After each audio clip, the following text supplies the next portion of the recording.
I was recently talking to one of my friends, and they expressed interest in the idea of writing a novel. And of course, as a novelist myself, that got me very, very, very excited. And I launched into a long discussion with that person and came to the conclusion that this person had the passion for writing a novel, but didn't quite know where to start. And so that's what led me into creating this video. Before we get into the specifics of how to write a novel, where to start, let me just introduce myself. Hello, my name is JC Trainer. I'm an author, publishing a book online for everyone to be able to read for free. There's going to be details for where I am with that at the end of the video, so stay tuned if that particularly interests you. So if you want to start writing a novel, you have to start with what I believe is the bedrock of writing, which is inspiration. If you don't have inspiration to write, writing will be extremely difficult because you won't even know what to write about, right?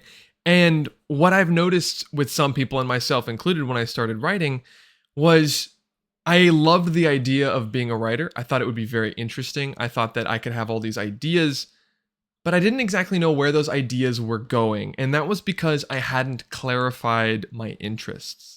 And what I believe is very necessary for inspiration is knowing exactly what you like in stories, right? If you're not sure what you really want to write about, then you're going to have a difficult time actually writing, right? And so my advice to anyone who wants to start writing is watch shows, read comics, read books. I think books are very important, and I'll get on that in a second. But as you're doing that, analyze what's going on in that book, figure out what you like and what you dislike, and through that, you'll be able to figure out exactly what you want out of writing, okay? So gaining inspiration by watching, by reading, by doing whatever. Now, specifically with books, books are very important. If your primary inspiration is a non-book thing, like mine, then it's very important for you to also read, even though the thing that really inspires you is, say, a movie or a TV show or a comic book or something like that. So it's very important to read because reading will allow you to understand the mechanics of writing, which is how to construct a scene, how to have flow, how to make dialogue that's not choppy. It kind of comes naturally when you're reading. So in order to cultivate inspiration, it's very important to become an active media observer rather than a passive media observer, right? So an active media observer is someone who takes in all the information and thinks about it and compares it against other things, compares it against what you could have done if you had written the story, right? You want to think like a writer, whereas passive media observance is just taking it in, not thinking about it. I like it, I dislike it, I'm not really sure why. Now, I think maybe there's a fear sometimes when new writers, and that they want to have completely original ideas that don't come from anywhere else. They have no inspiration. They're just like, lightning in a bottle, completely original. No one's ever heard of it before. But at least for me, that's not how it works. And I don't think that's how it works for a majority of writers. I think that in order to gain inspiration, you have to be partaking in other people's work. And if you take inspiration from someone else's work, that's not stealing it. That's taking an aspect of it and reinterpreting it, right? So Sanderson, Brandon Sanderson, one of the greatest fantasy authors living today, made a point in one of his videos that I watched that originality is not as important as execution, right? So like I could write a story and you could write a story, and we could have the exact same tagline that describes the story, but our stories would turn out drastically different because I would interpret that tagline differently and you would interpret that differently, right? So I think obsessing with originality is not the greatest use of your time. The greatest use of your time is reading what other people have written, watching what other people have created, and figuring out what about it you like and what you dislike. Now, for a certain subset of authors, what you dislike about media is actually a greater source of inspiration than what you like, right? So for instance, some writers will watch a movie and they'll like the movie generally, but there'll be one aspect of the movie they really dislike. Well, then that writer can reinterpret that story in such a way that the thing that that writer dislikes doesn't happen, right? And so in that way, negative inspiration, inspiration from things you dislike, can actually be more powerful than positive inspiration for a certain subset of writers. After you start your media journey and you clarify your interests well enough, you may come to a specific point in time where you find your core interest and your core inspiration, right? So for a lot of writers, that's Tolkien. Tolkien was a huge inspiration for basically everybody in the writing fantasy community.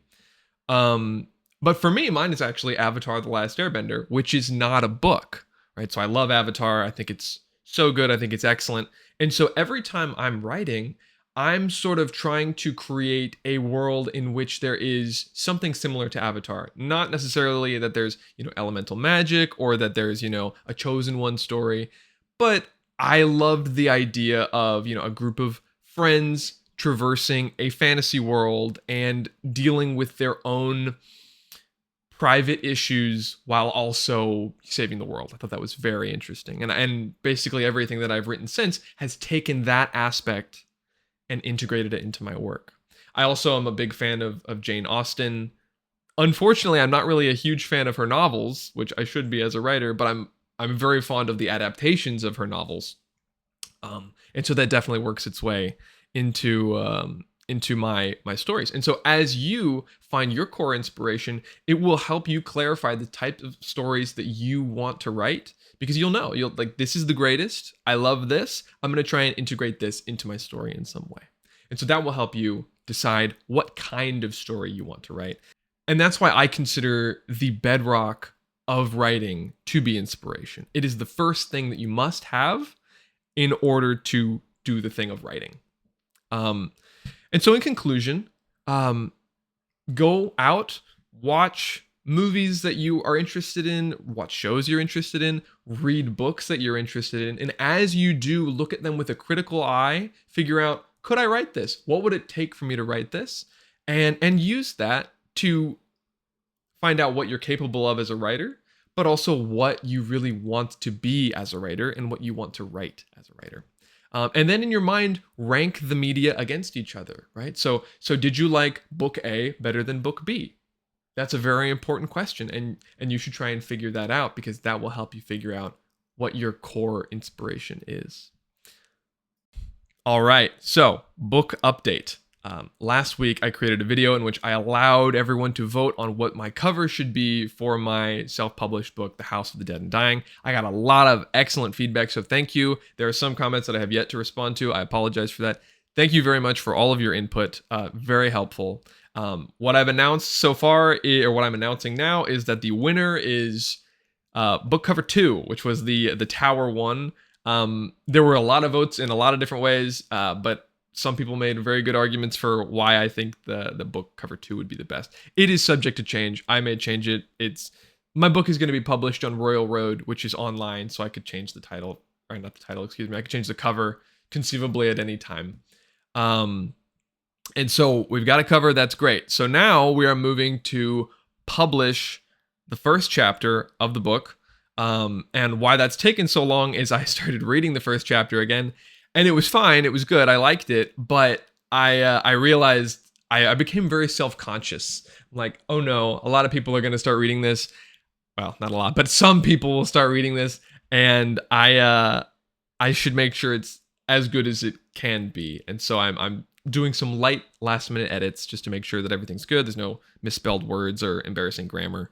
And so hopefully by next weekend, it should be uploaded, and the first chapter should be available to read on Royal Road, which I'll, of course, have links to on my videos, and I'll make a video announcing that. So if you're interested, that's where we are with The House of the Dead and Dying. I'm going to make a pitch video in which I pitch to you that novel to see if I can get you interested in it. So as always, thank you for coming and watching this video. I hope your writing goes well. Thank you.